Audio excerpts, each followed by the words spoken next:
Life is gift, Ava.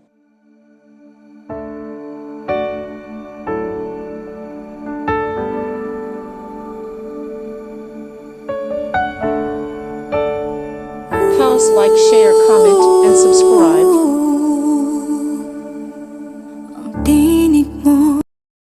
A few moments later, a few inches later, 2 hours later, 1 eternity later. Oh my God! Wow! Paano umaga mga kababayan? Ayan, kami po ay nandito ngayon sa Maynila, sa kaba ng Commonwealth mga kababayan.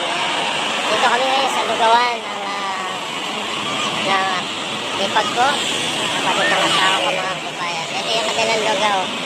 Ayan, kung kayo po ay mapupunta rito, padagawin rito sa Commonwealth, sa tapat po ng mga palengke na manggahan, punta po kayo dito. Maglogo po ka dito. Masarap po logo rito mga kababayan. Ayan. Yung logo nila. Ito yun naman yung aming sasakyan na ginagamit namin pag-deliver. Kung saan yan mga kakarating. Nakating dito na Maynila. Ayan. Madalas pa ko rito makapunta rito mga kababayan. Ito yung haba ng Commonwealth. Ayan. Palang umaga sa inyo mga kababayan. Ayan. Yung ipag ko, mga kabayan. Sana, mga kabayan yan, supportan nyo aming video na ito.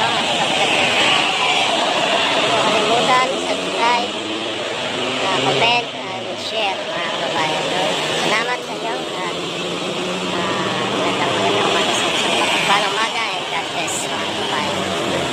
A few inches later, 2 hours later, 1 eternity.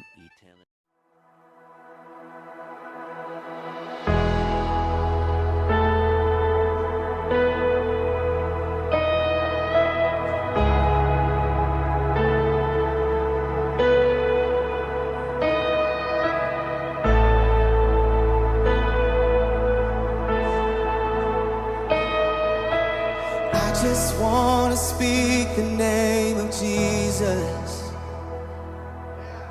over every heart and every mind. 'Cause I know there is peace within your presence. I speak Jesus.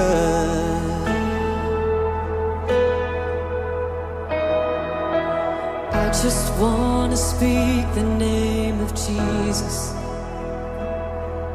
till every dark addiction starts to break, declaring there is hope and there is freedom. I speak Jesus. Your name is power. Your name is healing. Your name is life. Break every stronghold. A few inches later, 2 Shine hours through later, 1 the eternity later. shadows. Burn like a fire.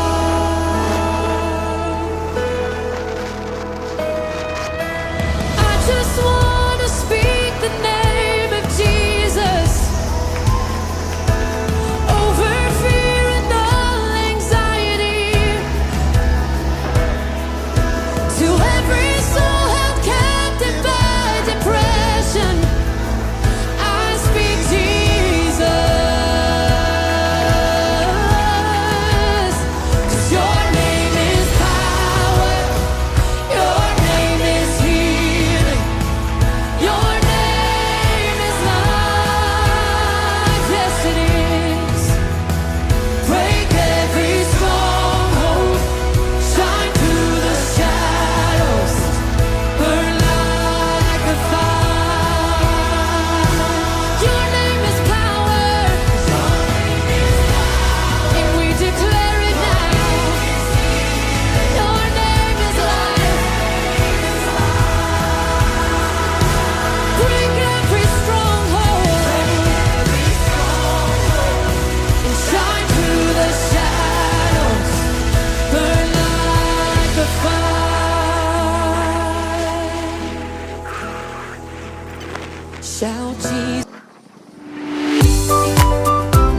kababayan. Ayan po yung anak ko na sinundan po namin sa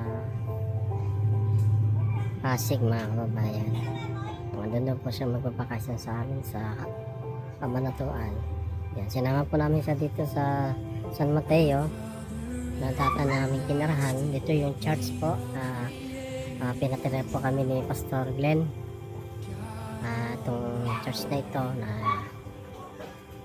hindi pa siya gawa mga kababayan. Dito po kami tumira almost 1 year na hindi kami napunta rito mga kababayan. Ito na po yung itsura niya dito. Marami ng damo. Ito yung lugar dito. Nung nakaraan, binaha po dito mga kababayan. Tapos pinasok ko yung loob nito. Yung loob ng church na ito. Yan, ito yung lugar dito mga kababayan. Risa subdivision po yung pangalan ng subdivision dito sa loob. Ito yung church na hindi pa nagagawa pero dito po kami tira. Ilang buwan din po kami tumara dito mga kababayan. Yan, ito na itsura na dito. Malaki na yung kakaiba kasi marami ng kalat, marami ng damo mga kababayan na nakikita nyo. Ito yung sa amin po sasakyan kolong-kolong kung saan po yun nakakarating mga kababayan. Kaya nandito kami sa San Mateo Rizal mga sa matapa lang ito yung asawa ko, kumuha po siya ng malunggay mga kababayan. Maraming pong mga gulay dito kagaya ng kamyas. Ayan o, laki ng buho ng kamis dito mga mayabas. Maganda lugar dito kaso nga lang mga kababayan, binabaha siya pagka tagulan na.